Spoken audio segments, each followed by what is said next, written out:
Welcome to my YouTube channel study with Faiz. आज का जो हमारा टॉपिक है वो स्ट्रेस के बारे में है। आज हम स्ट्रेस के बारे में जानेंगे कि स्ट्रेस होता क्या है, स्ट्रेस की एक्चुअल मीनिंग है क्या। तो चलिए जानते हैं स्ट्रेस के बारे में। देखिए, हम कोई एक कंपोनेंट लेते हैं, कोई एक बॉडी लेते हैं और उस बॉडी के ऊपर, जैसे ये कोई बॉडी है तो इस बॉडी के ऊपर हम एक फोर्स लगाते हैं। ऐसे इधर से भी ऐसे खींचेंगे और इधर से भी ऐसे खींचेंगे। देखिए, हम एक बॉडी ले लेते हैं, ये एक बॉडी है और इस पर इधर से भी हमने एक फोर्स लगाया और इधर से भी एक फोर्स लगाया और इसके अंदर छोटे छोटे एटम हैं, छोटे छोटे पार्टिकल हैं, जिन पार्टिकल से मिलकर कोई बॉडी बनती है। उसके अंदर छोटे छोटे पार्टिकल होते हैं, बहुत सारे पार्टिकल होते हैं। तो उन्हें मान लेते हैं हम ऐसे, यहाँ ये पार्टिकल हैं,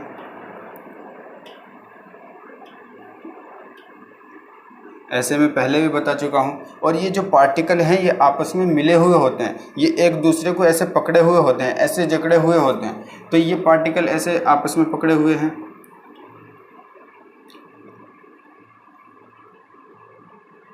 तो अब यहाँ जब ऐसे पकड़े हुए हैं तो जब हम किसी एक पार्टिकल पर, जैसे हमने यहाँ लोड लगाया, तो ये लोड इस पार्टिकल को यहाँ से हटा करके यहाँ खींचने की कोशिश करेगा, यहाँ बाहर लाने की कोशिश करेगा। और ये वाला जो लोड है ये इस पार्टिकल को यहाँ लाने की कोशिश करेगा कि ये लोड जो है ये चाहेंगे कि ये दोनों पार्टिकल यहाँ से उठ करके और यहाँ आ जाए। लेकिन ये जो दोनों पार्टिकल हैं ये क्या काम करेंगे, ये इस लोड का विरोध करेंगे, ये इसे खींचने नहीं देंगे। मान लीजिए ऐसे कोई आदमी किसी को खींच रहा है तो वो आपस में ऐसे ऐसे खींचेगा, ऐसे विरोध करेगा कि मुझे कहाँ लेके जा रहा है, ऐसे वो उसकी विरोध करेगा। तो उस अप्लाइड लोड के कारण इस पार्टिकल के अंदर एक फोर्स डेवलप होता है जिसे हम बोलते हैं रेजिस्टेंस फोर्स। ये जब इस पार्टिकल पे लोड आया तो ये इस पार्टिकल को इधर की साइड खींचेगा और जब इस पार्टिकल पे आया तो ये इसे इस साइड में खींचेगा। तो ऐसे यहाँ फोर्स डेवलप होगा इसके अंदर और जिसे बोलते हैं हम रेजिस्टेंस फोर्स, और इसको R से रिप्रेजेंट किया जाता है।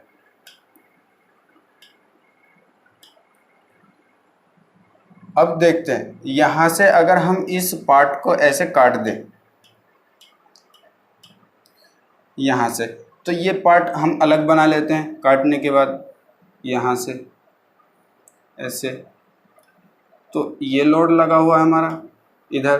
तो जब हम इस पार्ट पे ऐसे इसे यहाँ से काटा तो ये वाला पार्ट क्या करेगा, इस पार्ट को ऐसे इधर की ओर खींचने की कोशिश करेगा और ये वाला जो पार्ट है ये इस पार्ट को इधर की ओर खींचने की कोशिश करेगा। तो इस पार्ट पे ऐसे इधर की ओर लोड लगे होंगे और ये वाला जो पार्ट है हम इसे भी बना लेते हैं।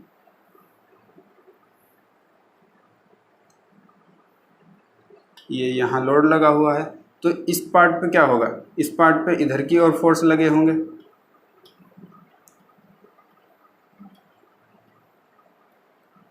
तो ये पार्ट जो है ये इसको इस वाले पार्ट को इधर की ओर खींचने की कोशिश कर रहा है और ये वाला जो पार्ट है ये वाला, ये इस पार्ट को इधर की ओर खींचने की कोशिश कर रहा है। तो इनके कारण जो इनके अंदर रेजिस्टेंस होगा उस रेजिस्टेंस को बोलते हैं इंटरनल रेजिस्टेंस।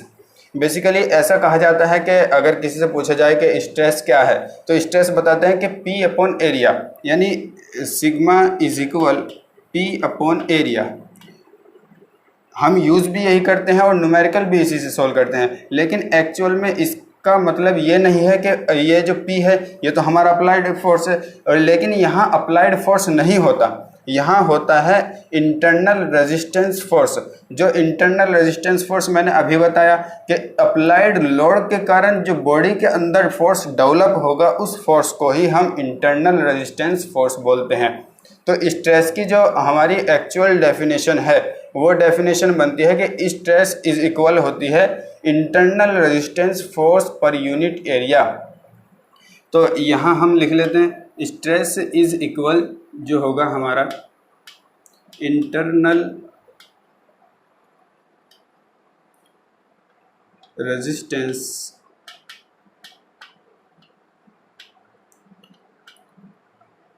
फोर्स और पर यूनिट एरिया।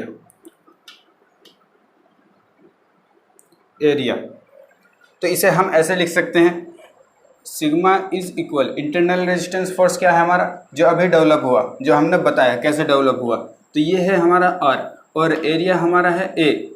तो इसे ऐसे लिख सकते हैं। अब न्यूटन थर्ड लॉ क्या कहता है, न्यूटन थर्ड लॉ कहता है कि जो स्ट्रेस है, जो हमारा ये लोड है, अप्लाइड लोड है, वो अप्लाइड लोड इज इक्वल होता है इन जो उसके कारण उसके अंदर जो रेजिस्टेंस हुआ, उसके कारण जो अंदर उसके अंदर फोर्स डेवलप हुआ, वो अप्लाइड लोड के इक्वल होता है। तो इस जो अप्लाइड लोड है हमारा पी है, पी हमारा अप्लाइड लोड हुआ, और इसके अंदर जो फोर्स डेवलप हुआ वो हमारा इंटरनल रेजिस्टेंस फोर्स है, तो इसे हम आर से लिख सकते हैं। तो अब हम यहाँ आर इज इक्वल पी लिख सकते हैं। तो अब हमारा जो ये फॉर्मूला निकल के आता है वो आता है P is equal A, P upon A, sigma is equal P upon area. ये फॉर्मूला जो है, ये वाला फॉर्मूला, ये यहीं से निकल के आता है। ये डायरेक्टली ऐसे नहीं होता कि डायरेक्ट बता दिया कि स्ट्रेस इज इक्वल अप्लाइड और applied load upon area. Applied load होता है इंटरनल रेजिस्टेंस, क्योंकि इंटरनल रेजिस्टेंस जितना होगा वो अप्लाइड लोड के अकॉर्डिंग होगा। जितना अप्लाइड लोड होगा इतना ही इंटरनल रेजिस्टेंस फोर्स होगा। तो अब चलते हैं कि स्ट्रेस के टाइप कितने होते हैं, टाइप ऑफ स्ट्रेस की ओर। तो हम यहाँ लिख लेते हैं टाइप्स ऑफ स्ट्रेस। स्ट्रेस के टाइप देखते हैं। अब टाइप कितने होते हैं स्ट्रेस के, तो स्ट्रेस दो टाइप के होते हैं, इन्हें दो ही टाइप में डिवाइड किया जाता है, इससे अलग कोई और स्ट्रेस नहीं होता। पहला टाइप क्या है, पहले टाइप जो है वो है नॉर्मल स्ट्रेस। Normal stress. और दूसरा जो टाइप है इसका, उसे दूसरा जो पार्ट है उसे बोलते हैं हम शेयर स्ट्रेस।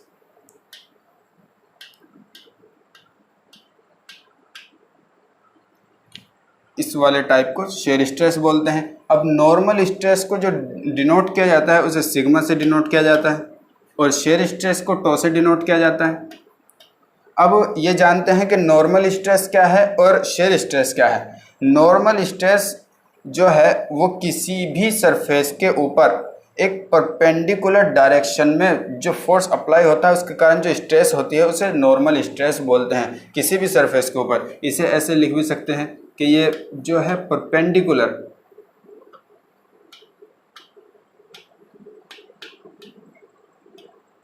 परपेंडिकुलर, और ये जो शेयर स्ट्रेस है ये किसी भी सरफेस के ऊपर पैरेलल काम करती है।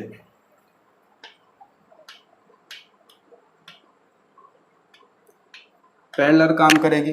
अब परपेंडिकुलर क्या होता है, तो मान लीजिए ये एक सरफेस है हमारी, ये प्लेन है, तो इसके ऊपर जो फोर्स होगा ऐसे, जो फोर्स 90 डिग्री का एंगल बनाता हो, जैसे ये इस सरफेस से 90 डिग्री का एंगल बना रहा है, इस सरफेस से ये 90 डिग्री का एंगल बना रहा है, इस सरफेस से 90 डिग्री का, और इस सरफेस से ये 90 डिग्री का एंगल बना रहा है। तो ये जो फोर्स है हमारे, ये जो इनके कारण जो स्ट्रेस होगी उसे ही हम नॉर्मल स्ट्रेस बोलते हैं। अब शेयर स्ट्रेस की बात कर लेते हैं।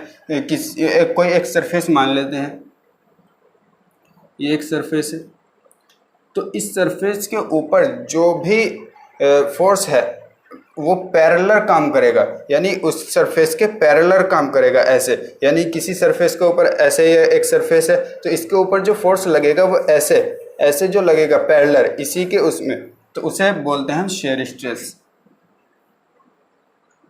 इस सरफेस के ऊपर ये पैरेलल काम कर रहा है, ऐसे ही इस सरफेस के ऊपर ये पैरेलल काम करेगा, और इस सरफेस के ऊपर ये पैरेलल काम करेगा, और इस सरफेस के ऊपर ये पैरेलल काम करेगा। तो नॉर्मल स्ट्रेस वह स्ट्रेस होता है जो किसी सरफेस के ऊपर उसकी परपेंडिकुलर डायरेक्शन में काम करे, और शेयर स्ट्रेस जो होता है वो किसी सरफेस के ऊपर उसकी पैरेलल डायरेक्शन में, यानी उसके पैरेलल जो फोर्स काम करता है उसे शेयर स्ट्रेस बोलते हैं। उम्मीद है आप सबको ये समझ में आया होगा कि शेयर स्ट्रेस क्या है, नॉर्मल स्ट्रेस क्या है और स्ट्रेस क्या है। कल हम नॉर्मल स्ट्रेस के अंदर कौन कौन से स्ट्रेस होते हैं, लोड के कारण कौन कौन से स्ट्रेस डेवलप होते हैं, कैसे उनके नाम चेंज होते हैं शेयर स्ट्रेस के अंदर, अगली वीडियो में हम बात करेंगे। अगर वीडियो पसंद आई तो लाइक कीजिए, शेयर कीजिए एंड हमारे चैनल को सब्सक्राइब कीजिए। Thank you for watching this video.